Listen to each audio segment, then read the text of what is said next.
saudara-saudara. Melihat tanggalnya sekarang adalah Oktober 9 tahun 2020. Nah, kita sudah berapa lama belajar tentang in the midst ini, kehidupan Tuhan Yesus. Dan akhirnya kita sudah sampai pada waktunya kita belajar bahwa Tuhan Yesus itu bangkit.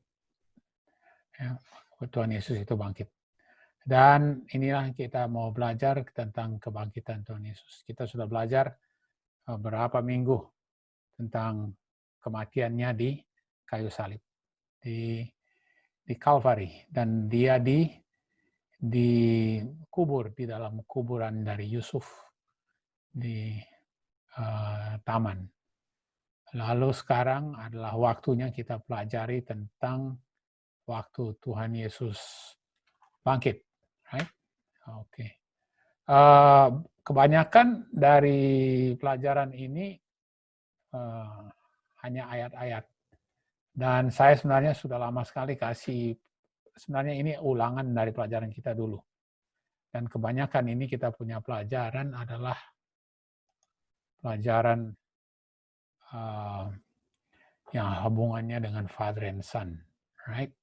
The one true God. Bapa dan anak. Dan bagaimana Tuhan Yesus itu bisa mati dan bangkit juga.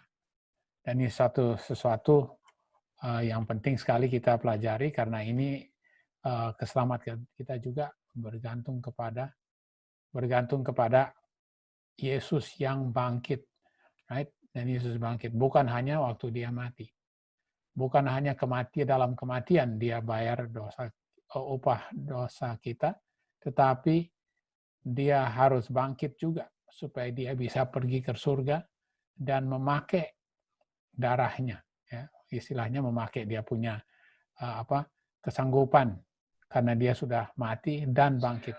Dan kebangkitannya itu dengan kebangkitannya dia pergi ke surga dan memakai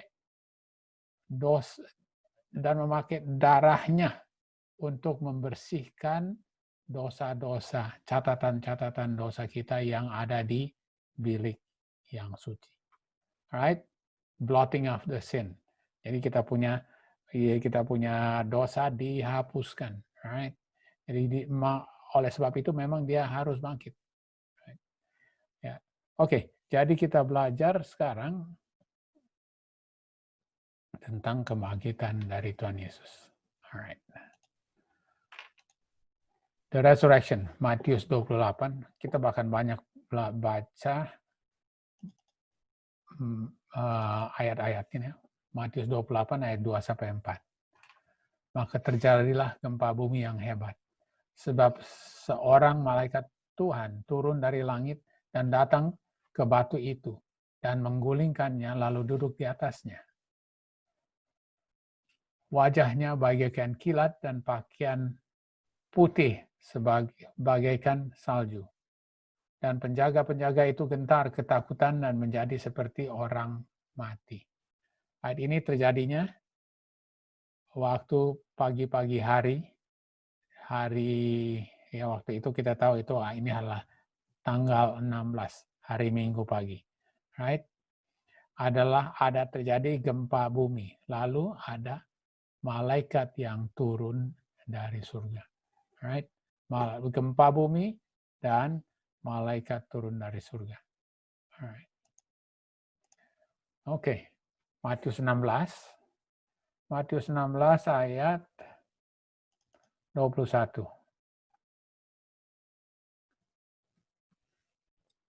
Kita akan baca beberapa tulisan di Alkitab yang sebenarnya kalau kita lihat semuanya adalah perkataan Tuhan Yesus sendiri tentang nubuatan kebangkitan dirinya.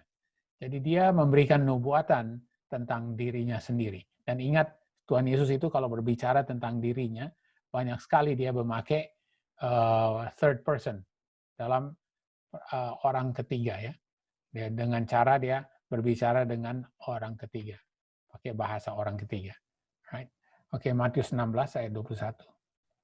Sejak waktu itu, Yesus mulai menyatakan kepada murid-muridnya bahwa ia harus pergi ke Yerusalem dan menanggung banyak penderitaan dari pihak tua-tua, imam-imam kepala, dan ahli-ahli Taurat. Lalu dibunuh dan dibangkitkan pada hari ketiga. Dibangkitkan. Ini dia sekarang Tuhan Yesus yang berbicara. Right? Dia bilang, saya harus dibunuh, saya harus sengsara, lalu harus dibunuh. Lalu akan bangkit. Ini raised again, ya, bangkit kembali. Di bahasa Indonesianya tidak dibilang bangkitkan kembali.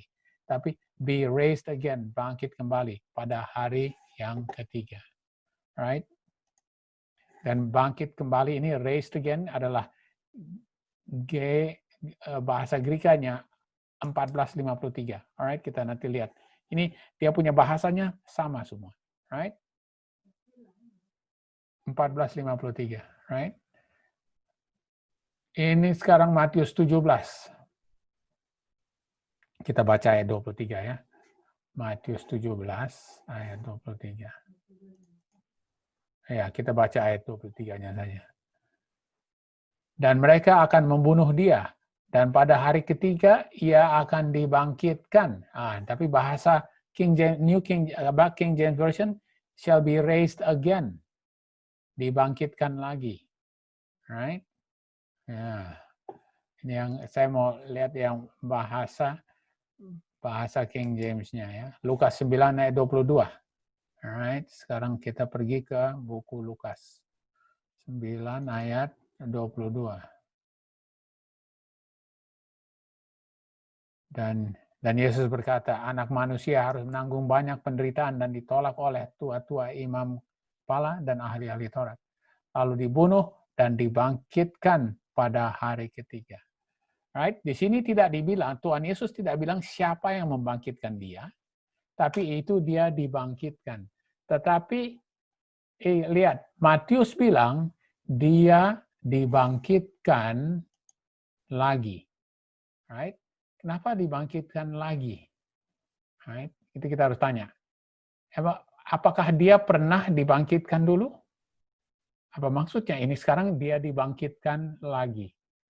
Alright? Di Matius 16 dan Matius 17. Right? Dibangkitkan lagi. Ini ingat, ini Tuhan Yesus yang bilang. Right? Tuhan Yesus bilang. Itu G1453 ini egero. Artinya dibangkit dan dari tidur, atau dari penyakit, atau dari duduk, atau dari kematian, atau dari obscurity yang tadinya tidak ada, tetapi sekarang jadi ada. Oke, itu artinya dibangkitkan. Right? Egero. Egero ini bahasa Greka. Jadi Tuhan Yesus itu dibangkitkan lagi pakai bahasa egero. Right? Bahasanya egero. Alright, sekarang kita lihat ayat-ayat yang memakai kata lain. Alright, Matius 20 sekarang. Kita kembali ke buku Matius. Alright. Ingat, di situ dia bilang dia akan dibangkitkan, tapi tidak dikasih tahu bagaimana caranya dia dibangkitkan. 20 ayat 19. Dan mereka akan menyerahkan dia kepada bangsa-bangsa yang tidak mengenal Allah, supaya dia diolok-olok, disesah dan disalibkan.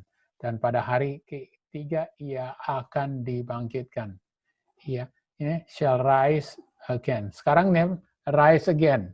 Ini bahasanya beda lagi. G450. Alright. Markus 8 ayat 31. Sekarang kita pergi ke buku Markus lagi. 8 ayat 31.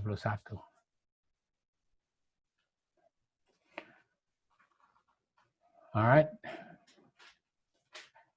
Ini dia tadinya dibangkitkan. Sekarang dia akan bangkit. Right? Tadinya itu he will be raised again. Dia dibangkitkan. Tapi di sini bahasanya dia akan bangkit kembali. Right? Jadi ada yang bangkitkan, tapi di sini dia bangkit lagi. Bangkit lagi. Alright? Markus 8 ayat 31. Kita bilang, dan setelah lalu dibunuh dan bangkit sesudah 3 hari. Oke, memang kalau baca bahasa King James lebih bagus ya. Kita tahu dia dibangkitkan, lalu dia juga bangkit. Tetapi tidak dikasih tahu bagaimana caranya dia dibangkitkan atau waktu dia bangkit. Right? Lukas 18 ayat 33. Alright. Dan mereka menyesah dan membunuh dia, dan pada hari ketiga ia akan bangkit. Dia akan bangkit kembali. Alright. Ya. Jadi kita lihat ini bahasanya beda sekarang. Anistemi, to stand up, untuk berdiri. Right? Raise up, untuk jadi isinya harus berdiri. Right? Kalau tadinya dibangkitkan dari kematian atau dari suatu situasi yang tadinya tidak ada atau dari penyakit, itu dibangkitkan. Tapi ini istilahnya rise again. Sepertinya jadi sekarang berdiri ya. Artinya ini berdiri. Alright. Oke, jadi kita sekarang hanya lihat-lihat ayat-ayat Alkitab. Kita mau lihat bagaimana caranya dia bangkit. Ya. Untuk sementara ini kita udah baca 6 ayat, belum tahu bagaimana caranya dia bangkit. Tetapi kita tahu bahwa dia akan bangkit pada hari ketiga. Dia akan diberdirikan. Right? Dia akan diberdirikan, lalu dia dibangkitkan. Alright? Pada hari yang ketiga. Oke, kita teruskan ya. Alright, sekarang Yohanes 2 ayat 19. Bagaimana caranya dia dibangkitkan? Alright, sekarang kita lihat ayat-ayat yang kasih jawaban. Bagaimana caranya dia dibangkitkan? Alright, Yohanes 2 ayat 19.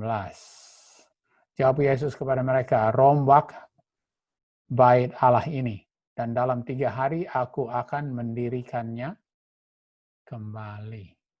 Right? Kita tahu bahwa di Yohanes di ayat 21 dia sedang berbicara tentang apa? Temple itu apa? Gereja. Tapi gereja itu adalah dirinya sendiri. Right? Ayat 21 ini, Yohanes 2 ayat 21. Tetapi yang dimaksudkannya dengan bait Allah ialah tubuhnya sendiri. Jadi dia punya tubuh adalah temple. Right? Temple. Temple itu gereja. Right? Istilahnya dia juga bisa dilambangkan sebagai gereja, itu lambangnya di dalam Alkitab banyak lambang apa? Wanita. Right? Tetapi Yesus juga adalah temple. Right? Yesus dia bangkitkan, dia punya temple. Dia bangkitkan, dia punya Ka'bah. Dia punya tubuh sendiri. Right? Oke. Matius 27 ayat 39. Matius 27 ayat 39. Orang-orang yang lewat di sana menghujat dia. Nah, ini waktu dia sedang disalib ya, kita ingat. Nah, mereka dengar apa yang dia perkatakan tentang Ka'bah ya. Tapi maksudnya adalah tubuhnya sendiri. Right? Sekarang mereka putar perkataan Tuhan Yesus. Right? Matius 27 ayat 39. Orang-orang yang lewat di sana menghujat dia dan sambil menggelengkan kepala, mereka berkata, "Hai engkau yang mau merubuhkan bait suci dan mau membangunkan kembali dalam 3 hari." Right? Dia bilang, dia maksudnya kamu, Yesus yang sekarang sedang disalib itu, kamu bilang dulu bahwa kamu akan menghancurkan Ka'bah ini dan membangkitnya dalam 3 hari. Tetapi apa sebenarnya katanya Tuhan Yesus? Bukan saya yang akan merusakkan Ka'bah ini, tetapi kamu yang merusakkan Ka'bah ini. Dan saya akan membangkitkan kembali. Jadi sekarang Tuhan Yesus sudah jawab sekarang. Siapa yang membangkitkan Tuhan Yesus? Menurut Tuhan Yesus sendiri. Siapa ya? Dia sendiri. Ya. Yesus yang akan membangkitkan dirinya sendiri. Yesus itu dia memberikan perumpamaan dirinya, badannya sebagai Ka'bah. Ya. Sebagai Ka'bah. Sebagai gereja. Right? Jadi Tuhan Yesus itu bisa melambangkan dirinya sebagai gereja juga. Alright? Okay. Sekarang ini kita baca dari buku Deuteronomy. Deuteronomy itu numbers bilangan ulangan. Right? Ulangan 18. Oke, ayat 18 sampai 20. Oke, 18 sampai 20. Oke, ini kita ingat bahwa ini adalah ayat tentang Musa. Musa itu diangkat sebagai pemimpin Israel, tetapi juga diangkat sebagai nabi. Right? Tetapi ingat, Musa itu adalah lambang dari Tuhan Yesus. Oke, Musa adalah lambang Tuhan Yesus sendiri. Oke, jadi ini nubuatan tentang Tuhan Yesus. Ya. Jadi apa yang terjadi kepada Musa sebenarnya adalah nubuatan tentang Tuhan Yesus. Alright, ayat 18. Seorang nabi akan kubangkitkan bagi mereka dari antara saudara mereka, seperti engkau ini. Ya. Siapakah nabi yang akan kubangkitkan? Ini siapa ini sebenarnya? Ini sepertinya Allah Bapa yang berbicara. Right? Right? Sepertinya Allah Bapa. Seorang nabi dari tengah, ayat 18. Seorang nabi akan kubangkitkan. Akan kubangkitkan bagi mereka dari antara saudara mereka, seperti engkau ini. Aku akan menaruh firmanku dalam mulutnya, dan dia akan mengatakan kepada mereka segala yang kuperintahkan kepadanya. Right? Jadi dia hanya berbicara perkataanku. Right? Yesus itu berbicara perkataan siapa? Perkataan Bapa. Jadi di sini menurut Ulangan 18, siapa yang membangkitkan Tuhan Yesus? Siapa yang membangkitkan? Allah Bapa yang membangkitkan Tuhan Yesus. Terus sementara Tuhan Yesus bilang, aku membangkitkan gereja, yaitu Ka'bah, yaitu tubuhku. Jadi, aku yang membangkitkan diriku, lalu di sini dibilang, Allah Bapa yang akan membangkitkan. Right? Dan Allah Bapa akan memberikan perkataan-perkataan kepada Tuhan Yesus, dan Tuhan Yesus akan berkata kata-kata dari Bapa. Oke, kita teruskan ayat 19.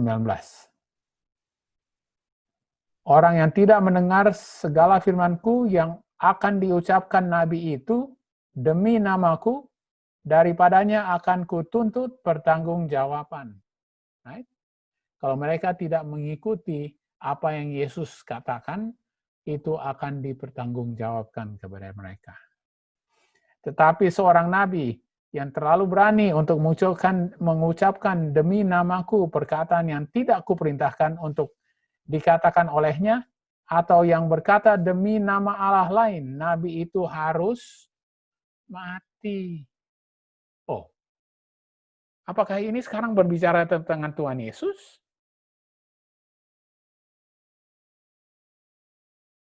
Di sini dibilang, nabi itu adalah sebenarnya Musa, dan juga Tuhan Yesus. Kalau Musa berbicara sesuatu yang tidak diizinkan untuk dia bicara, dia harus mati. Apakah itu juga berlaku kepada Tuhan Yesus? Iya.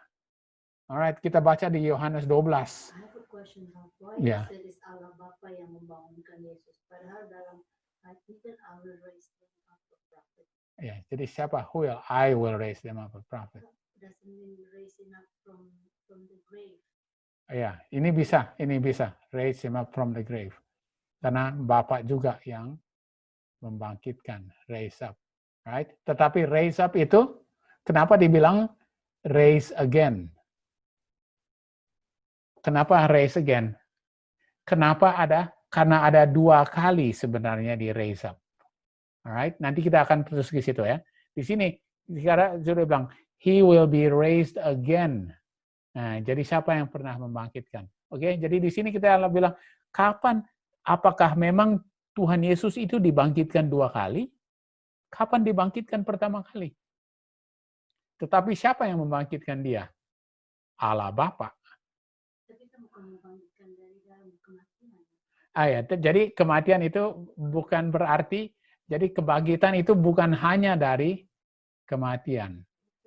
Ya, jadi kita ini harus bisa lihat ya. Kita tidak bisa langsung jawab pertanyaan sekarang, tapi kita harus lihat menurut Alkitab. Apakah kebangkitan itu selalu dari kematian? Bukan. Right? Kalau kita baca dari Alkitab, kebangkitan itu bukan hanya dari kematian. Oke? Right, sekarang. Right, kita lihat ya. Ke Yohanes 12. Yohanes 12 ayat Yohanes 12 ayat 48. Barang siapa menolak aku dan tidak menerima perkataanku, ya sudah ada hakimnya, yaitu firman yang telah kukatakan. Itulah yang akan menjadi hakim pada akhir zaman. Ya, ini sekarang sebenarnya Tuhan Yesus sedang mengutip Ulangan 18. Right? Siapa yang tidak mengikuti hukumnya, itu dia akan dipertanggungjawabkan. Betul? Sebab aku berkata-kata bukan dari diriku sendiri, tetapi Bapa yang mengutus aku. Dialah yang memerintah aku untuk mengatakan apa yang harus aku katakan dan aku sampaikan. Jadi di sini dibilang menurut Ulangan, kalau Musa berbicara sesuatu yang tidak diberikan dari Allah Bapa, dari Tuhan, ya, atau nabi apa saja berbicara sesuatu yang tidak diberikan dari Tuhan, dia itu harus mati. Dan Tuhan Yesus itu dibilang juga sebagai prophet. Nah, ini hebatnya kalau King James prophetnya dibikin huruf besar. Karena prophet itu adalah sebenarnya Yesus juga. Dan Yesus itu, kalau Yesus tidak berbicara sesuatu yang tidak diberikan oleh Bapaknya, ya, dia juga harus mati. Jadi artinya, Yesus itu mengambil suatu resiko. Dan juga Yesus itu mengambil satu resiko yang tak terbatas, tapi juga dia itu bisa sebenarnya jatuh ke dalam dosa. Tapi ingat, dia tidak pernah jatuh dalam dosa. Tapi dia bisa. Oleh karena itu dia bisa digoda. Karena kalau seseorang tidak mungkin jatuh dalam dosa, dia tidak bisa digoda. Dan Tuhan Yesus itu digoda supaya dia menjadi contoh kita. Right? Karena kalau Tuhan Yesus berbicara sesuatu yang bukan kehendak dari Bapa, dia harus mati sebenarnya. Ya, right, ini hebat sekali ya. Makanya dari sini kita bisa lihat ya bagaimana doktrin-doktrin yang mengajar bahwa substansi dari Yesus itu tidak bisa mati, atau Tuhan Yesus itu tidak bisa mengambil resiko mati, atau tidak bisa mengambil resiko jatuh ke dalam dosa. Ya, ini tidak bisa, itu sesuatu yang kita tidak dapat di Alkitab. Right? Ya. Kita tahu Tuhan Yesus menjadi kita punya contoh dalam segala hal. Ya. Dia bisa digoda. Right? Ya, tetapi supaya dia digoda, dia harus bisa jatuh sebenarnya. Tetapi dia tidak pernah jatuh. Right? Itulah resiko yang tak terbatas yang Tuhan Yesus ambil. Right? Karena cintanya Bapa dan cintanya dia yang tak terbatas. Oke. Alright, sekarang kita maju kepada gerejanya atau badannya. Sekarang dia bilang kan, dia punya badan adalah dia punya gereja. Right? Dia punya badan adalah dia punya gereja. Jadi tubuh Yesus adalah gerejanya. Right. Oke, Roma 12 ayat 5. Roma 12 ayat 5. Ini kita baca banyak sekali ayat-ayat Alkitab ini.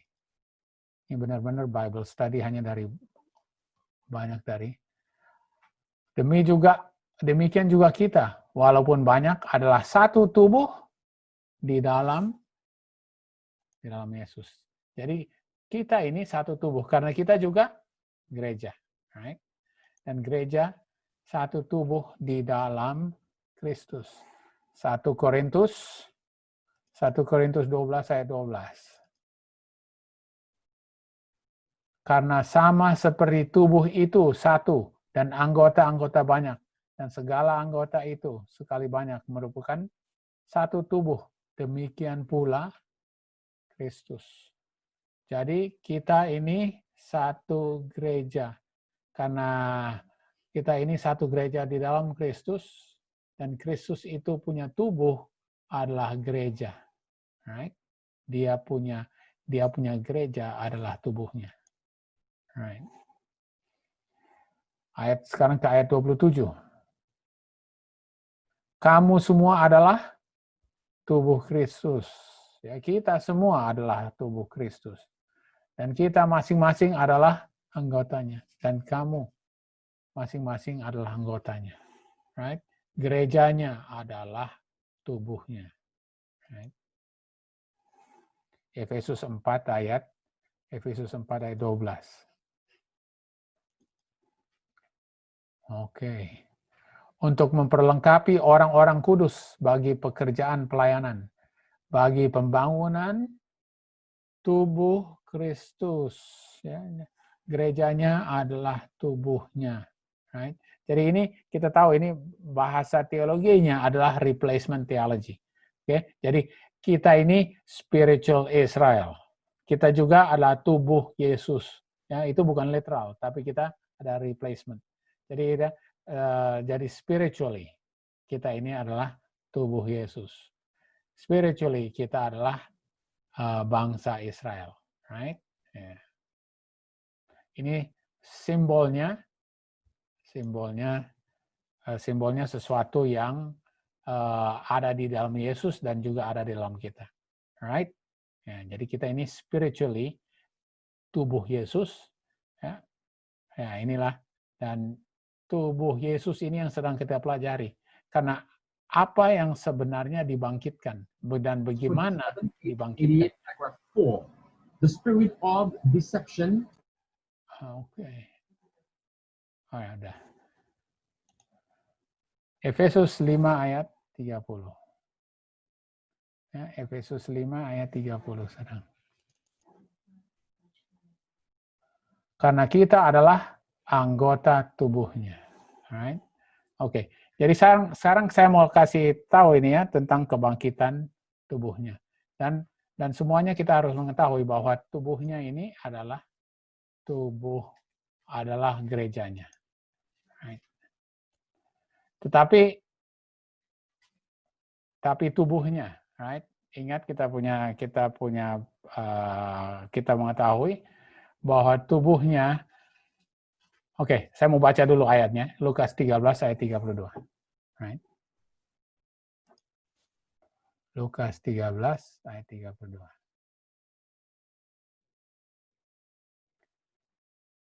Pergilah dan katakanlah kepada si serigala itu. Ini maksudnya kepada Herodes. Aku mengusir setan dan menyembuhkan orang pada hari ini dan besok. Dan pada hari yang ketiga aku akan selesai. Tapi sebenarnya I shall be perfected. Aku akan disempurnakan. Bagaimana maksudnya Tuhan Yesus disempurnakan pada hari yang ketiga?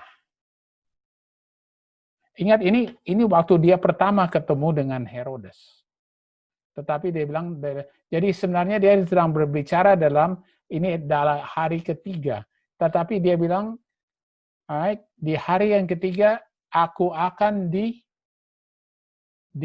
bukan dalam bahasa Indonesia, bahasa Indonesia dia bilang akan selesai. Tetapi sebenarnya bahasanya I shall be perfected.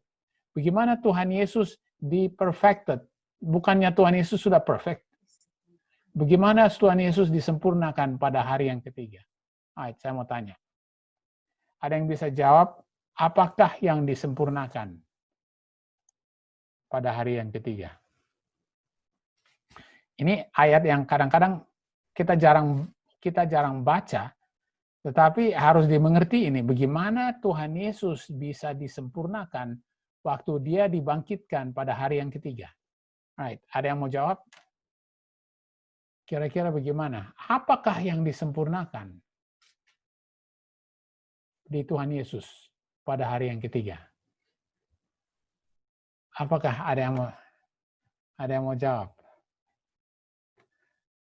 Kita tahu itu bukan karakter Tuhan Yesus. Karakter Tuhan Yesus selalu perfect. Oke, jadi apanya yang disempurnakan? Bagaimana dengan badannya? Waktu dia lahir di dunia ini dengan badan siapa? Badan yang sudah kena cela dosa karena lahir dari Bunda Maria, mendapatkan DNA, kromosomnya dari Maria yang sudah bejat, yang sudah degenerated selama 4.000 tahun. Right? Jadi badannya akan disempurnakan. Alright? Waktu dia dibangkitkan. Jadi badannya akan di-glorified. Right? Jadi sekarang kita mengetahui bahwa dia itu di-glorify, badannya di-glorify. Alright? Oke, jadi badannya di-glorify itu bukan, apakah itu juga artinya satu kali kelak gerejanya akan di-glorified? Ya, sudah pasti ya. Oke, 2 Korintus 4 ayat 14. Alright. 2 Korintus 4 ayat 14. Karena kami tahu bahwa Ia yang telah membangkitkan Tuhan Yesus. Ia yang telah membangkitkan Tuhan Yesus. Siapa yang telah membangkitkan Tuhan Yesus? Ia yang membangkitkan Tuhan Yesus. Siapa ini yang membangkitkan Tuhan Yesus? Ya. Ayat 14. Akan membangkitkan kami juga bersama-sama dengan, bukan bersama, by Jesus, melalui Yesus. Right? Oh, ini bahasa Indonesia terjemahannya. Ia yang membangkitkan Tuhan Yesus akan membangkitkan kita juga melalui Yesus. Right? Siapa ini dia? Ia yang membangkitkan Tuhan Yesus adalah Allah Bapa. Jadi Allah Bapa akan membangkitkan kita melalui Yesus. Right? Tetapi Allah Bapa yang membangkitkan Tuhan Yesus. Jadi dari ayat-ayat ini kita tahu Tuhan Yesus itu membangkitkan dirinya, tetapi juga dibangkitkan oleh Allah Bapa. Bagaimana Tuhan Yesus itu bisa membangkitkan dirinya, lalu dia juga dibangkitkan oleh Allah Bapa. Ya. Ini kita sudah belajar waktu kita belajar who died. Right? Ya. Kita ini ulangi saja ya. Kita ulangi karena sesuatu yang banyak yang kalian mungkin sudah lupa atau apa, perlu kita ulang-ulangi lagi. Jadi hanya dari Alkitab saja, Tuhan Yesus membangkitkan dirinya sendiri dan juga Allah Bapa yang membangkitkan Tuhan Yesus. Alright. Bagaimana caranya? Waduh, ininya kita harus tahu. Kita baca terus ya. Alright. Nah, ini sekarang membangkitkan itu ada samanya juga dengan begotten. Nah, ini jawabannya tadi yang Jacqueline tanya. Bagaimana dia bisa itu dibangkitkan lagi? Dan Allah Bapa membangkitkan dia lagi. Alright, 1 Petrus 1 ayat 3. Terpujilah Allah dan Bapa Tuhan kita, Yesus Kristus. Terpujilah Bapa ya. Yang karena rahmat-Nya yang besar telah melahirkan kita kembali. Oh, begotten us again. Kita waktu dibangkitkan sama dengan kita waktu di begotten again. Kita dilahirkan kembali. Alright?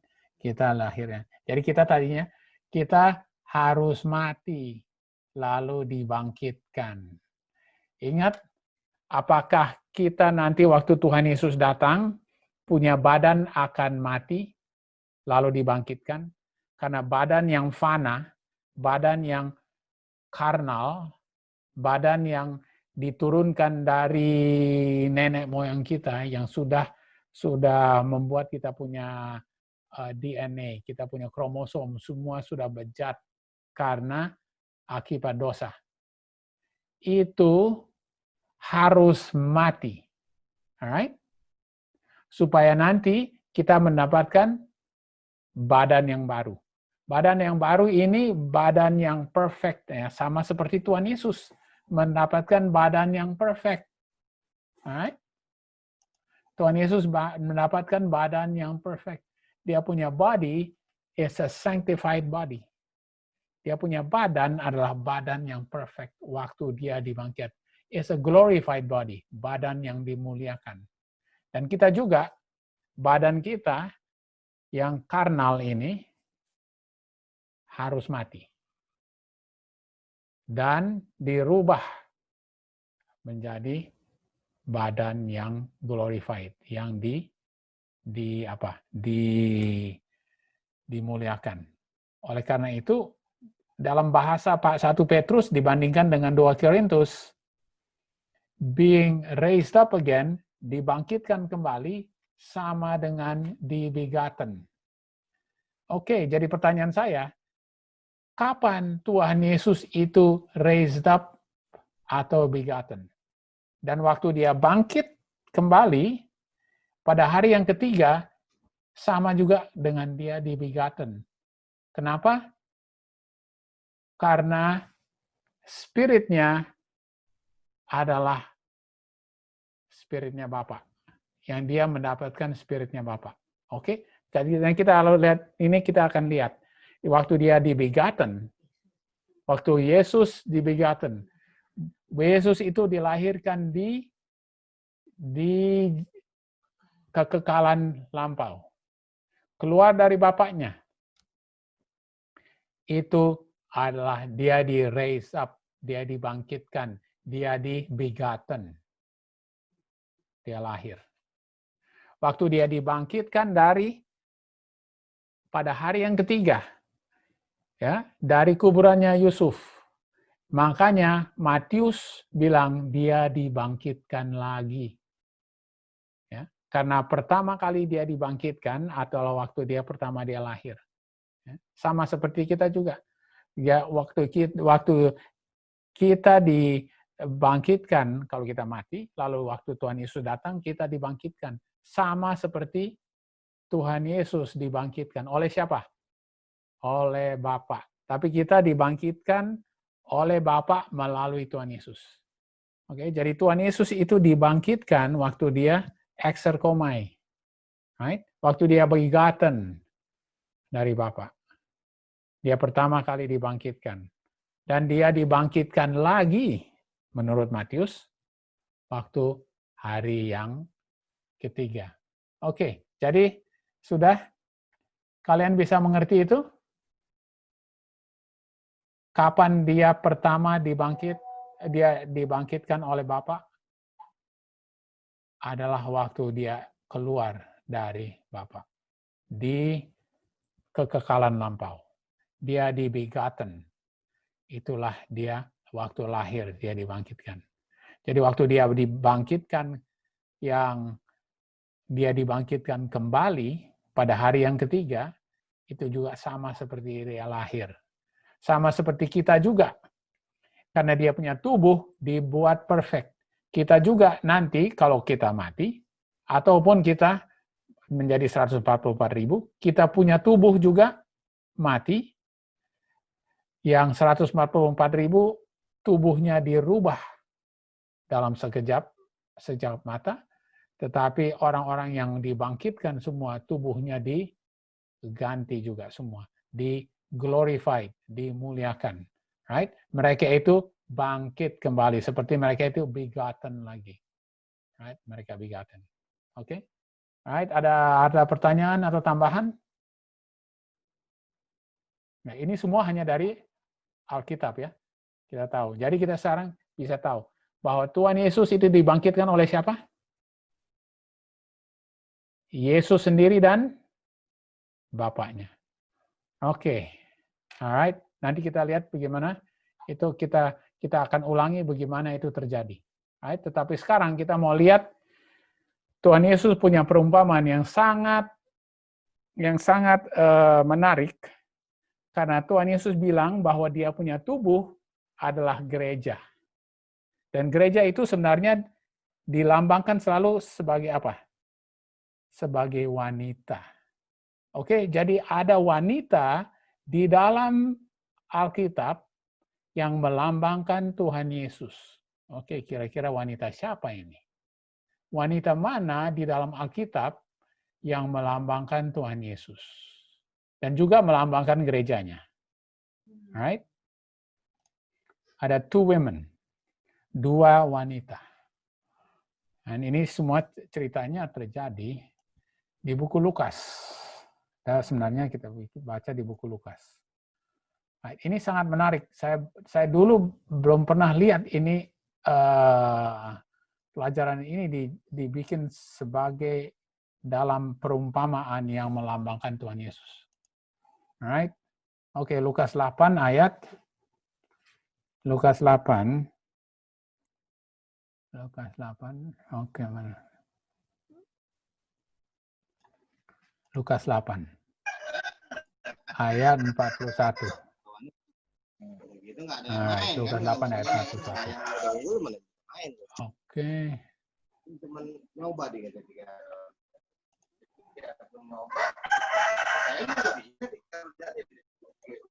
Oke, saya mau mute dulu.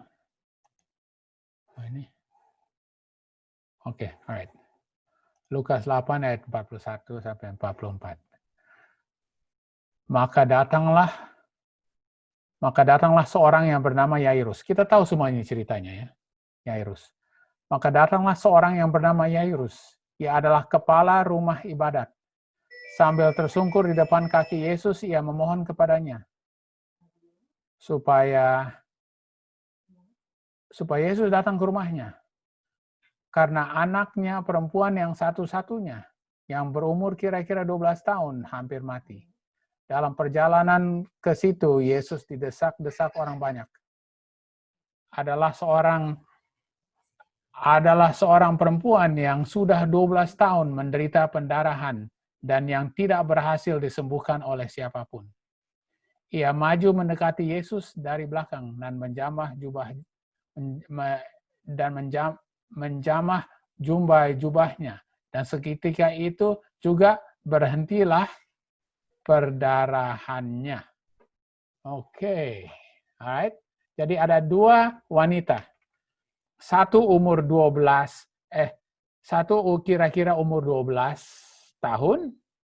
Yang satu mempunyai problema selama 12 tahun. Dua-duanya mempunyai 12 problema 12. Ini satu wanita umur 12 tahun mati. Tetapi yang satu wanita sudah sakit soal darah. Selama berapa? Selama 12 tahun. Dua-duanya wanita. Oke? Dua-duanya wanita. Alright. Yang satu mempunyai problema tentang perdarahan. Yang setelah begitu dia disembuhkan, problema dari darahnya, kalau kita baca bahasa stench, right? Bahasa King James-nya is stench. Dan kalau kita selalu pelajari dan kita selalu dengar ceritanya dan selalu diajar bahwa dia punya perdarahannya berhenti. Oke, tetapi kita harus lihat benar-benar apa artinya stench ini. 2746. 2746. Oke. Kalau kita lihat itu bahasanya adalah histemi. Histemi ini sebenarnya bukan hanya berarti berhenti, tetapi artinya adalah establish atau set up. Bahasa Indonesianya adalah mapan atau terpancang atau ditegakkan. Alright? Bukan hanya berarti berhenti, tetapi ditegakkan. Alright. Oke. Alright. Ada wanita ya yang umur 12 tahun yang dibangkitkan. Right? Yang tadinya sudah mati lalu dibangkitkan. Tetapi ada juga wanita yang mempunyai problema perdarahan. Right? Dan perdarahannya itu waktu disembuhkan, perdarahannya ditetapkan. Oke, sekarang ini agak membingungkan kira-kira. Ini artinya apa ya? Ini sebenarnya melambangkan gereja. Alright? Ini gereja Tuhan. Ingat, wanita itu adalah gereja. Dan tubuh dari Tuhan Yesus adalah gerejanya. Alright? Ada jadi satu wanita yang dibangkitkan. Alright? Kalau kita lihat waktu Tuhan Yesus mati di kayu salib, dia bilang sudahlah selesai.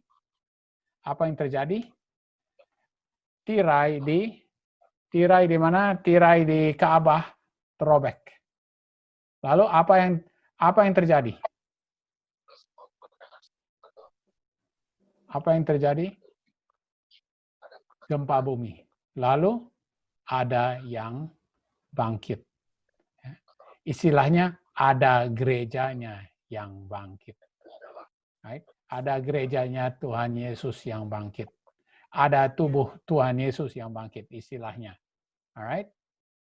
Oke. Kira-kira mereka yang dibangkitkan pada waktu Tuhan Yesus mati itu melambangkan wanita yang mana ini? Alright, saya mau tanya. Ini ada dua wanita. Kira-kira wanita yang mana ini? Anaknya Jairus? Anaknya Jairus atau wanita yang ada problema perdarahan 12 tahun? Anaknya Jairus. Oke, Sandra bilang anaknya Jairus. Kenapa anaknya Jairus? Ingat dia punya bahasanya di sini. Anaknya Jairus itu apa? Karena dia sudah mati ya, lalu dibangkitkan. Oh betul, sudah bangkit dan dibangkitkan. Itu bagus sekali. Dia sudah mati dan dibangkitkan. Tetapi juga anaknya Jairus itu apa dia bilangnya? The one and only. The one and only itu bahasa Grikanya adalah monogenes. Anak satu-satunya. Tuhan Yesus itu monogenes, anak satu-satunya. Jadi wanita ini, anak yang 12 tahun ini yang dibangkitkan adalah melambangkan Tuhan Yesus. Alright? Yang satu-satunya. Alright? Yang satu-satunya. Oke, waktu Tuhan Yesus mati, dia akan dibangkitkan sebagai first fruits. First fruits itu apa? First fruit adalah Buah Buah sulung. Oh ya, buah sulung. Tetapi ada juga buah sulung yang dibangkitkan pada waktu dia mati. Itu adalah mereka yang mati syahid. Ya. Jadi mereka yang mati syahid itu juga adalah buah sulung. Tetapi dia adalah buah sulung yang pertama. Mereka juga ada buah sulung. Istilahnya, mereka itu adalah the one and only juga. Karena mereka itu melambangkan Tuhan Yesus juga. Alright? Oke, jadi pada waktu Tuhan Yesus mati, ada kebangkitan dari gereja. Right? Gereja the one and only, ya, yang melambangkan Tuhan Yesus juga. Jadi ada kebangkitan. Alright. Oke, sekarang saya punya pertanyaan. Wanita yang mempunyai persoalan darah. Siapa ini wanita yang mempunyai persoalan darah? Yang akhirnya persoalan darahnya diteguhkan atau ditetapkan. Bukan hanya berhenti, tapi ditetapkan. Apa yang terjadi waktu Tuhan Yesus ini mati di sini? Apa yang terjadi kepada domba-domba yang selalu harus berdarah dan mati? Apa yang terjadi? Apa dengan problema dari tipe-tipe domba-domba yang harus mati dan harus mencurahkan darah mereka? Diberhentikan darahnya. Berhenti darahnya. Right? Jadi ada satu gereja yang tidak lagi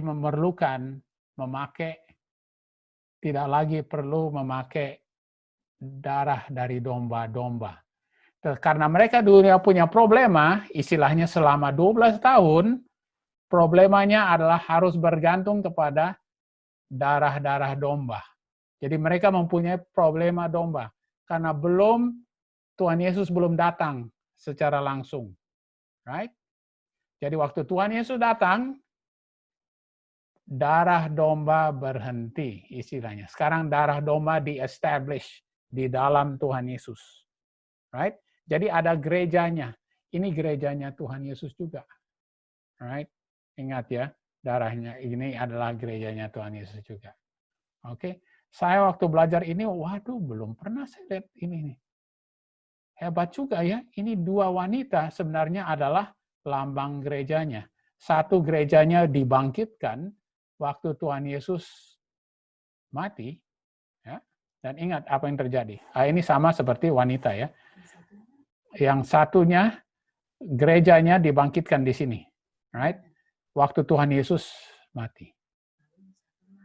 Oke, yang satunya, kita akan lihat di sini ya. Gerejanya akan dibangkitkan pada hari yang ketiga. Nanti ini semua memakai lambang, right? Kita akan lihat lambang-lambangnya, right? Pada hari yang ketiga.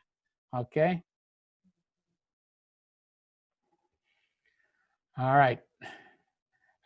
Kita bisa lihat bahwa bahasa stench, ya, bahasa stench diberhentikan di dalam Alkitab di 2 Korintus 13 ayat 1. Di dalam 2 atau 3 saksi, setiap perkataan akan di-establish, akan ditetapkan. Right? Bahasanya sama. Darah itu akan berhenti sama dengan perkataan akan ditetapkan. Jadi darahnya ditetapkan. Jadi tadinya darah domba. Sekarang itu adalah darah Yesus. Alright? Jadi darahnya bukan hanya berhenti, tapi darahnya ditetapkan di dalam Tuhan Yesus. Alright? Kita lihat lagi.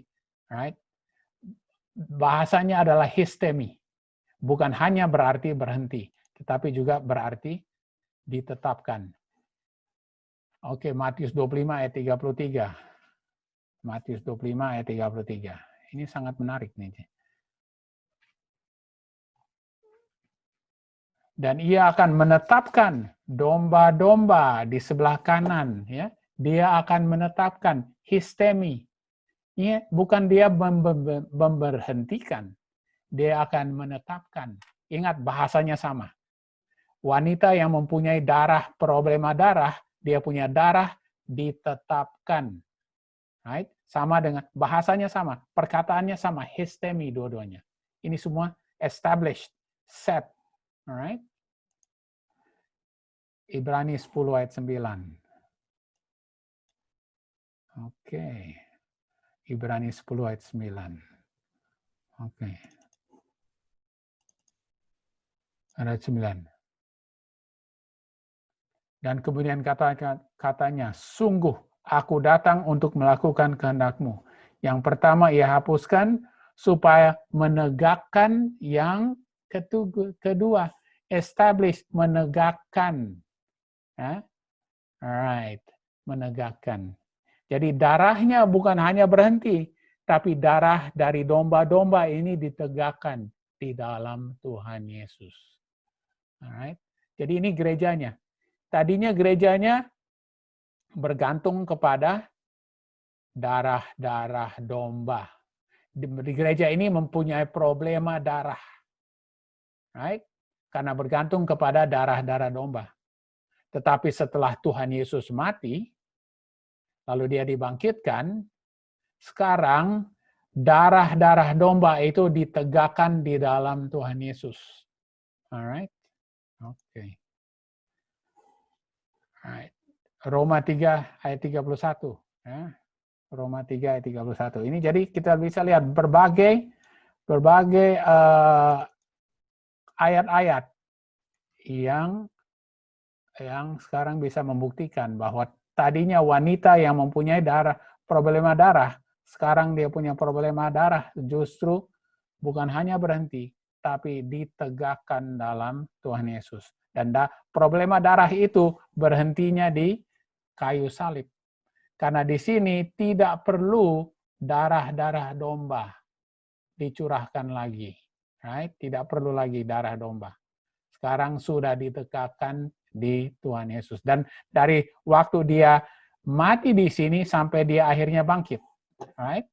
Itu ada lambang juga. Right? Oke. Kita kembali kepada anaknya Yairus. Ingat anaknya Yairus waktu dia, saya tidak usah baca ini semua ya. Anaknya Yairus, dia bilang waktu dia mau pergi kepada anaknya Yairus yang seperti Sandra bilang, sudah mati. Right? Anaknya Yairus sudah mati. Makanya Tuhan Yesus waktu datang ke sana bilang, oh tidak perlu bangkit.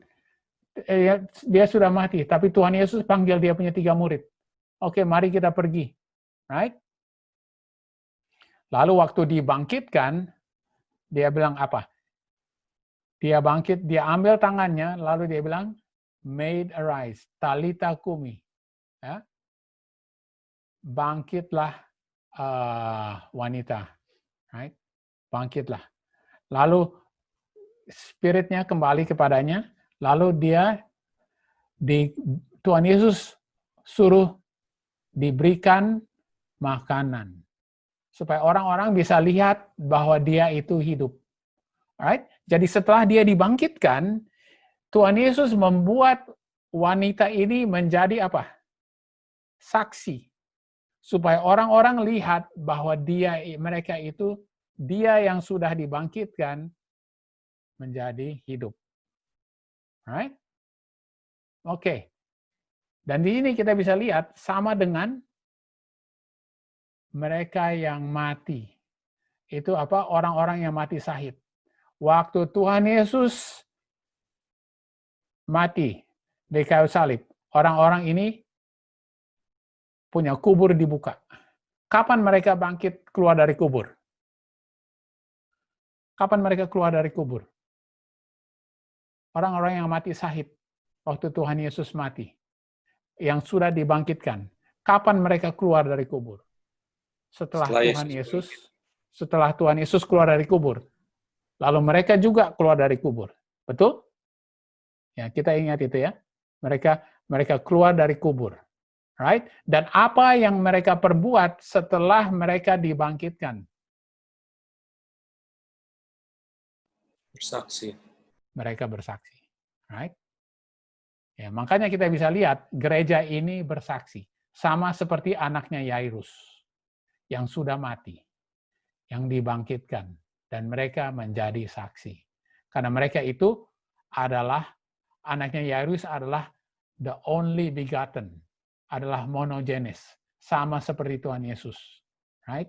Karena Tuhan Yesus adalah the first fruits, adalah buah sulung.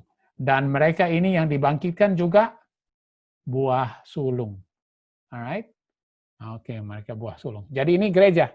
Right? Kita bisa lihat bahwa anaknya Yairus itu sebenarnya gereja Tuhan yang dibangkitkan pada waktu Yesus mati. Alright? Alright, ini anaknya Yairus ya, dibangkitkan. Oke, kita lihat ini melambangkan mereka yang dibangkitkan waktu kematian Tuhan Yesus. Alright?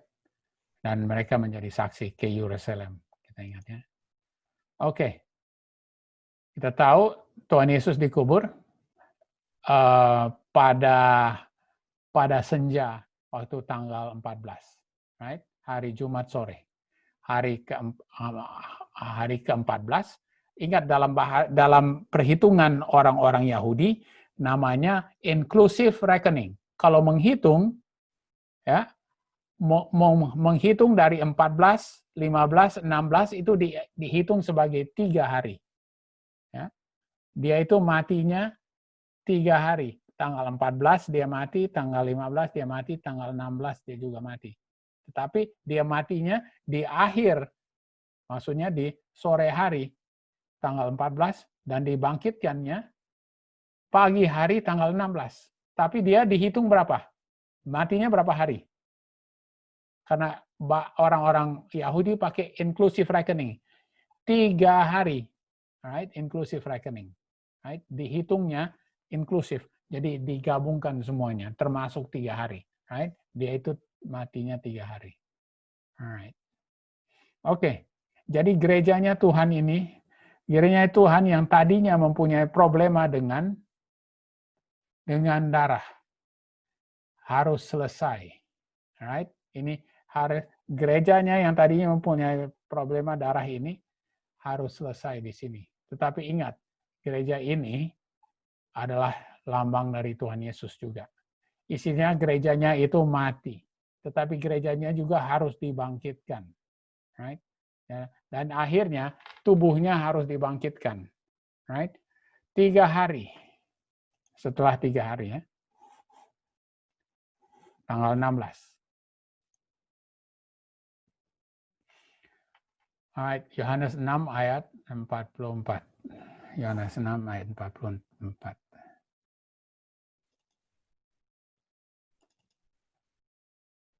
Oke. Yohanes 6 ayat 44. Tidak ada seorang pun yang dapat datang kepadaku, jikalau ia tidak ditarik oleh Bapa yang mengutus aku. Dan ia akan kubangkitkan pada akhir zaman. Jadi gerejanya akan dibangkitkan pada akhir zaman. Gerejanya itu adalah Tuhan Yesus, tubuh Tuhan Yesus sendiri kan. Tuhan Yesus itu mati 3 hari. Dan menurut 2 Petrus 3 ayat 8, 1 hari itu juga bisa melambangkan apa? 1000 tahun. Right? 1 hari melambangkan 1000 tahun. Oke, jadi ini hari pertama, hari kedua, hari ketiga. Oke. Alright. 1000 tahun itu sepertinya 1 abad. Abad pertama, abad kedua, abad ketiga. Alright. Lalu Nyonya White bilang, Tuhan Yesus itu waktu datang ke dunia ini sudah di abad keberapa? Karena sudah 4000 tahun sudah lewat, dan sekarang manusia pada waktu zaman Tuhan Yesus sudah mempunyai kromosom yang sudah menjadi sudah menjadi degenerated selama 4.000 tahun, right? Jadi itu adalah sekarang abad yang kelima, right? Jadi kalau ini sudah 4.000 tahun sudah lewat, sekarang ini adalah abad kelima, right? Secara simbol. Karena ingat 2 Petrus bilang 1 hari adalah seperti 1000 tahun. Ini jadi gereja Tuhan. Ini abad kelima, ini abad ke-6, ini abad keberapa ini? Abad yang ke-7. Jadi gerejanya harus dibangkitkan di permulaan, ingat, ini di permulaan abad ke-7, betul? Waktu Bapa berseru dari surga, apa yang terjadi? Disitulah mulai abad yang ke-7. Disitulah mulai the Jubilee. Jubilee itu adalah hari ke-7 atau abad yang ke-7. Tahun yang ke-7 atau hari abad yang ke-7. Di mana semua hamba-hamba dilepaskan. Right? Dan sekarang tanah akan beristirahat. Tanah yang beristirahat itu dunia yang tadinya 6.000 tahun. Tetap dikerjakan terus. Harus sekarang istirahat. Bagaimana caranya dunia itu diistirahatkan? Orang-orang harus dikeluarkan dari tanah itu. Supaya tanah itu beristirahat. Harus dikeluarkan, dibawa kemana? Ke surga. 1000 tahun di surga. Supaya tanahnya beristirahat. Right? Beristirahat. Jadi ini adalah abad yang ke-7. Gerejanya yang tadinya mempunyai problema perdarahan domba-domba binatang.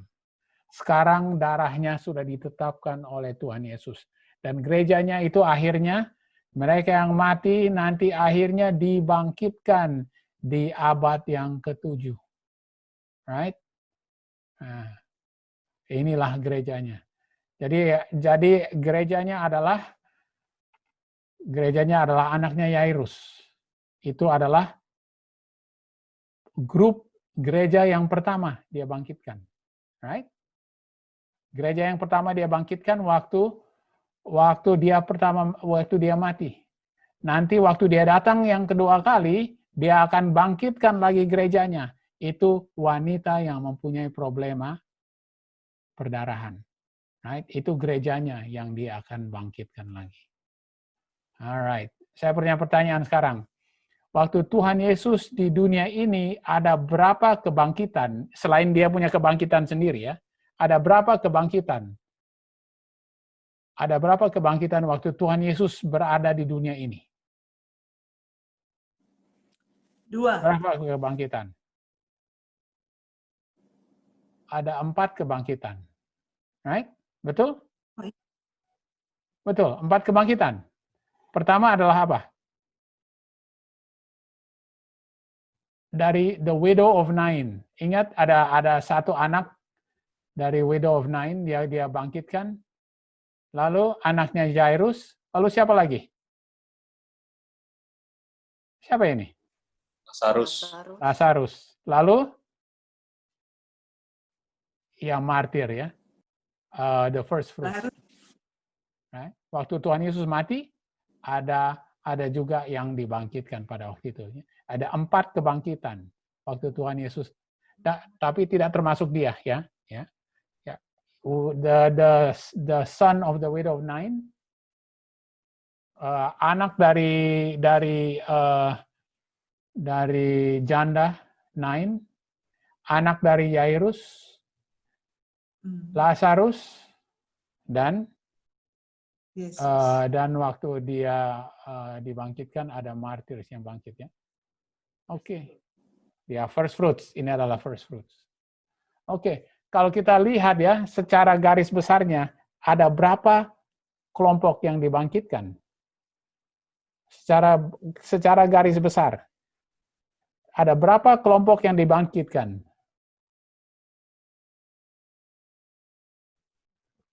Ada berapa kelompok yang dibangkitkan?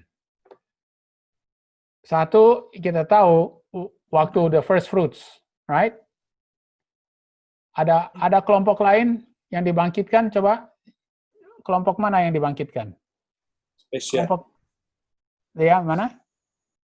Spesial. Special resurrection. Oke, terima kasih Ali. Oke, kelompok ketiga siapa? The righteous. The righteous dead. Itu namanya general resurrection. Kelompok keempat mana? The wicked. The wicked dead. Ada 4 kelompok dibangkitkan. Jadi yang pertama dibangkitkan, kelompok-kelompok yang dibangkitkan pertama siapa? The first fruits, right? Kedua, special resurrection, right? Special resurrection dibangkitnya kapan? Kapan special resurrectionnya dibangkitkan? Sebelum Bapak berbicara, kapan Tuhan Yesus mau datang? Jam dan hari. Ada orang-orang yang spesial dibangkitkan. Right? Itu grup kedua. Right? Supaya mereka yang sudah memberikan pekabaran 3 malaikat, mereka bilang Tuhan Yesus sudah mau datang, tapi nggak datang-datang. Tuhan Yesus mau datang, nggak datang-datang. Tetapi nanti mereka diberikan berkat, karena mereka akan dengar sendiri suara Bapa dari surga yang kasih, yang berkumandang. Inilah hari dan jamnya di mana Tuhan Yesus datang. Itu special resurrection, ya, betul? Lalu general resurrection, mereka yang sudah mati dan mereka yang righteous, ya, seperti Adam, Daniel, ya, semua itu dibangkitkan, right? General resurrection waktu Tuhan Yesus datang, right? Dan yang terakhir adalah yang kita bilang namanya Gog and Magog. Mereka semua yang tidak termasuk dari righteous. Jadi semua yang wicked, semua yang tidak pernah diampuni dosa-dosa mereka. Mereka itu dibangkitkan. Jadi 4 kelompok yang dibangkitkan. Alright? Oke. Jadi saya rasa sampai di sini saja dulu. Sudah banyak informasi ini, tapi kebanyakan semua dari Alkitab. Jadi siapa yang membangkitkan Tuhan Yesus? Menurut Alkitab, siapa yang membangkitkan Tuhan Yesus? Bapa bangkitkan Tuhan Yesus, tapi apakah Yesus bilang, saya akan bangkitkan diri saya sendiri? Iya, dia juga bilang. Jadi yang membangkitkan Tuhan Yesus adalah Tuhan Yesus sendiri dan Bapa juga membangkitkan Tuhan Yesus. Ya. Jadi nanti kali berikut kita akan kasih lihat, kita akan belajar bagaimana caranya, ya, caranya. Dan dia membangkitkan badannya. Yang dibangkitkan apa? Badannya. Apakah spiritnya dibangkitkan? Apakah rohnya Tuhan Yesus itu perlu dibangkitkan? Iya. Tidak, karena tidak pernah mati. Ya, rohnya tidak mati. Yang dibangkitkanlah ada badannya. Istilahnya seperti gerejanya harus dibangkitkan. Gerejanya harus mati, tapi gerejanya. Yang dibangkitkan adalah badannya. Itu nanti kita akan pelajari, kita teruskan minggu depan, ya. Minggu depan. Alright. Ada pertanyaan tambahan?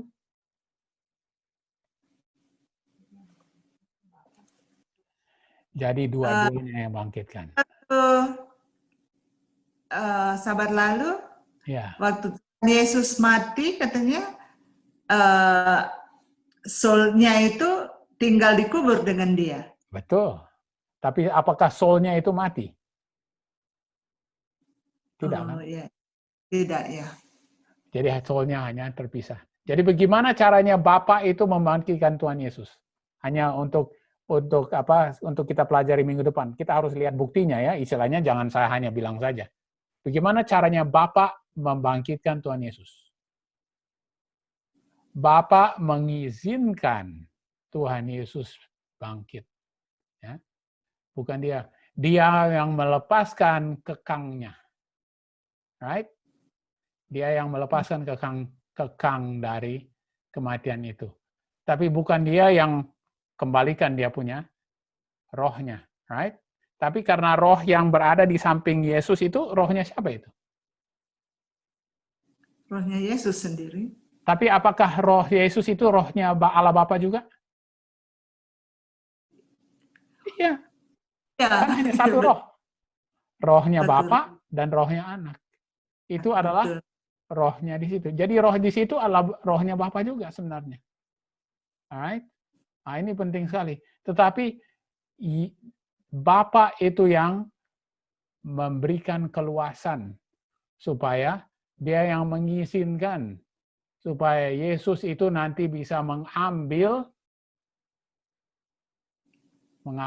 dia punya nyawanya lagi. Dia meletakkan rohnya, lalu dia mengambil rohnya lagi. Right? Tetapi siapa yang memberikan izin? Bapa. Bapa. Ya. Jadi Bapa yang kita bisa bilang bahwa Bapa yang membangkitkan Tuhan Yesus dan Tuhan Yesus juga membangkitkan dirinya sendiri. Tetapi Tuhan Yesus tidak bisa membangkitkan dirinya sendiri kalau tidak diizinkan oleh siapa? Bapa. Oleh Bapa. Alright? Oke, itu nanti kita akan ulangi lagi minggu depan, oke? Kali berikut. Alright. Ada pertanyaan lagi? Sudah? Oke, ada pertanyaan. Ya, mau tanya ini Kak, Oke, saya pernah oke. dengar ada satu pernyataan yang mengatakan bahwa dalam kebangkitan spesial itu mereka akan bangkit dan bersama 144.000 itu akan mengabarkan Injil. Apa benar gitu ya Kak Ral? Mengabarkan Injil ya. Oke. Mengabarkan Injil, maksudnya mengabarkan Injil apa itu? Artinya mengabarkan Injil ya. Saya kurang Mereka jelas mau bersatu dengan bergabung dengan 144.000 gitu. itu memang bergabung bersama-sama dengan 144.000. Tetapi di situ mereka hanya menjadi saksi, right? Yang ini kita akan belajar. Mereka akan menjadi saksi. Mereka akan ditinggikan, mereka akan dikasih naik. Mereka itu istilahnya ya ditinggikan menjadi saksi. Supaya dilihat seluruh semesta alam. Alright. Kenapa mereka harus menjadi saksi? Waktu mereka dibangkitkan, mereka menjadi saksi. Ingat orang-orang yang mati syahid, waktu dibangkitkan, waktu Tuhan Yesus mati, lalu mereka bangkit sama-sama dengan Tuhan Yesus, mereka harus menjadi apa? Menjadi saksi. Alright, menjadi saksi. Alright. Karena anak Yairus, Tuhan Yesus bilang kasih makan. Kenapa harus kemakan? Supaya dia menjadi saksi bahwa dia memang benar-benar sudah bangkit. Right? Mereka harus menjadi saksi. Pertanyaan saya, dan ini jawabannya untuk Sister Tiwi. Menjadi saksi kepada siapa? 144.000 dan yang 1335 yang dibangkitkan itu, dibangkitkan untuk menjadi saksi. Saksi kepada siapa? Apakah mereka itu menjadi saksi kepada orang-orang berdosa? Apakah masih ada pengharapan buat orang-orang berdosa? Untuk bertobat. Betul. Pada waktu itu. Apakah Michael sudah stand up? Apakah tidak ada lagi itu masa kepicikan Yakub sudah mau selesai? Apakah masih ada pintu kasihan yang terbuka? Sudah nggak ada ya Kak? Tidak ada lagi. Pintu kasihan sudah ditutup waktu Daniel 12 ayat 1, Wahyu 22 ayat 11. Waktu Michael stand up. Itu sudah lama lewat. Jadi mereka itu menjadi saksi buat siapa jadinya? Oke, ini saya punya pertanyaan. Ini kita maju sekali ya. Ini kita sudah pertanyaan ini sudah maju sekali. Ingat, ini seperti anaknya Yairus. Waktu dibangkitkan mereka menjadi saksi. 144.000 ini bergabung dengan 1335 menjadi saksi buat siapa? Buat kita gitu Pak. Buat kita, oke. Ada lagi. Ini ada jawaban yang tepat sekali. Jawabannya. Oke, ada yang mau bantu? Pingkan mau bantu. Saksi. Menjadi saksi buat siapa? Itu orang yang masih hidup ya. buat seluruh semesta alam. Apa yang mau disaksikan? Saksi Bahwa ada dusta dari setan itu memang setan punya tuntutan bahwa hukum Tuhan tidak bisa Tidak bisa diikuti. dituruti. Tidak bisa diikuti. Jadi hukum betul. Tuhan itu sebenarnya harus dirubah karena tidak ada yang bisa menaati hukum Tuhan menurut setan. Nah, Jadi Tuhan bilang, saya perlu satu kelompok kecil yang bisa menegakkan kebenaran dari hukum saya. Bahwa Amen. hukum saya ini adil dan bisa ditaati oleh manusia yang tadinya berdosa. Di dalam mereka punya carnal flesh. Di dalam mereka punya carnal flesh. Mereka itu akhirnya bisa bertobat dan mengikuti hukum Tuhan. Biarpun diancam dengan maut sekalipun di Sandelo, mereka tetap mengikuti hukum Tuhan. Right? Amen. Dan inilah saksi kepada siapa? Saksi kepada seluruh semesta alam. Bahwa setan itu memang benar-benar pendusta. Right? Dan dia punya dusta itu, dia punya bohongnya, itu benar-benar ditegakkan di situ. Dan semua, bukan hanya pada waktu Yesus mati. Sekarang seluruh dunia kita ini sekarang bisa menyaksikan bahwa setan itu bohong, pendusta. He is the father of lies. Bahwa ada satu kelompok kecil yang bisa menaati hukum Tuhan. Amin. Amin. Terima kasih. Amin. Waduh, itu memang hebat sekali ya. Ya. Itu hebat sekali. Disitulah great kontroversinya selesai. Oh, betul. Ya. Karena kontroversi mulainya kapan? Kontroversi itu mulainya kapan? Di surga. Di surga. Di surga itu setan punya problema apa?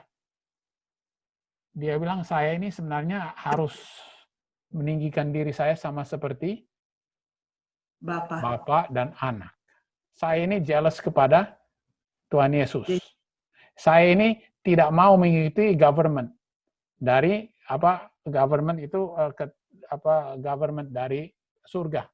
Government surga itu berdasarkan hukum. Jadi sebenarnya saya ini tidak suka hukum surga. Hukum surga ini tidak bisa diikuti oleh siapapun, termasuk saya.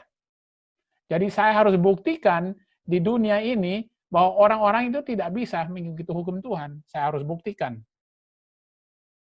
Jadi apa yang Bapak dan Anak bilang, oke, silahkan kamu buktikan. Kamu ada 6.000 tahun untuk buktikan itu. Right? Kamu ada 6.000 tahun untuk buktikan itu. Tapi nanti di akhir 6.000 tahun akan ada kelompok kecil yang bisa membuktikan bahwa hukum Tuhan itu adil dan bisa diikuti dengan cinta. Right? Amin. Amin. Oke. Terima kasih, Kak Ralf. Oke, terima kasih ya. Aduh, bagus sekali. Iya. Terima kasih. Ya, ada lagi pertanyaan atau tambahan? Terima kasih ya pertanyaan dari Sister Tiwi. Ya. Sudah lebih jelas? Kapan gereja ini akan dibangkitkan lagi? Right? Yang mempunyai problema darah ya. Nanti ya itu. Karena problema darahnya dulu adalah darah domba. Itu gerejanya dulu. Tapi sekarang gerejanya sudah ditegakkan dengan darah Tuhan Yesus. Karena darah Tuhan Yesus itu yang apa? Yang membersihkan mereka dari mereka punya dosa. Dulu itu hanya perjanjian saja. Darah-darah domba itu hanya perjanjian. Bahwa satu kali kelak Tuhan Yesus akan datang. dan menegakkan dia punya darah. Right? Sudah mengerti? Artinya itu adalah wanita yang mempunyai problema darah. Dan akhirnya waktu Tuhan Yesus mati, dia punya problema darah ditegakkan. Alright? Amin. Oke. Alright. Oke. Kalau begitu, kita ada lagu spesial ini ya. Ya, kalau tidak ada pertanyaan atau tambahan, kita ada lagu spesial.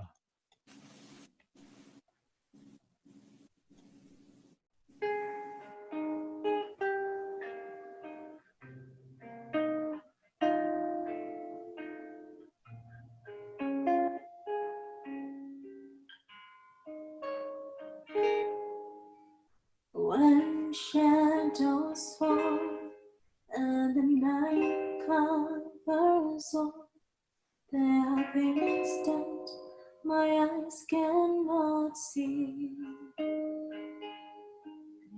I'll never fear, for the Savior is near. My Lord abides with me. When I'm alone and I face the unknown, and I fear what the future may be, I can depend on the strength of my friend. He walks along with me. How can I fear? Jesus is near. He ever watches over me. Worries all cease. He gives me peace. How can I fear with Jesus?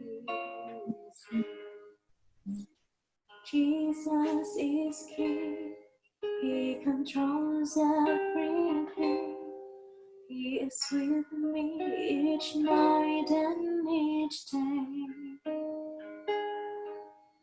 I trust my soul to the Savior's control.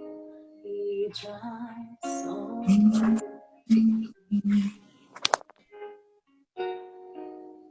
How can I fear? Jesus is near. He ever watches over me. Worries all cease. He gives me peace. How can I fear me, Jesus? How can I fear? Jesus is He ever watches over me. Worries all cease. He gives me peace.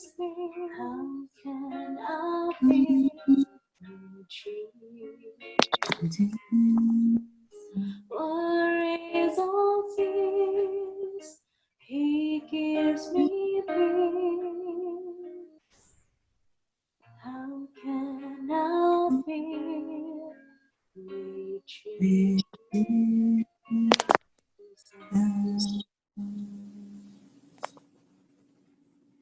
Amin. Terima kasih. Terima kasih Alicia.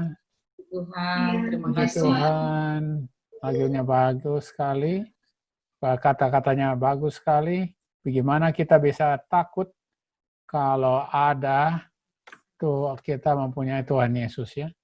Ya, bagaimana kita takut? Tidak perlu takut. Ya, sudah segala janji yang Dia berikan, Dia akan penuhi. Asal saja kita mempunyai iman. Right? Bahwa Dia itu bisa